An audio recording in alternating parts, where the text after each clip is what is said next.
Tutte e due, tanta soddisfazione e pure tanta fatica. Noi eravamo 8 puntati e che per noi insomma è una cosa un po' insolita, però alla fine tanta soddisfazione perché specie nel secondo tempo siamo riusciti a fare un po' insomma, il gioco che ci abbiamo in mente.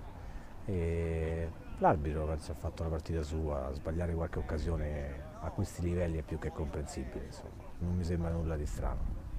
Poi è il primo anno che partecipiamo e sinceramente ci stiamo affacciando a questa nuova realtà, credo dopo aver fatto il giro d'andata e aver visto le squadre, credo che possiamo starci, poi il tempo dirà fino a che punto. Abbiamo una buona squadra e penso che quando riusciremo a essere a pieno organico ce la giocheremo, poi dove arriveremo lo vedremo tra poco.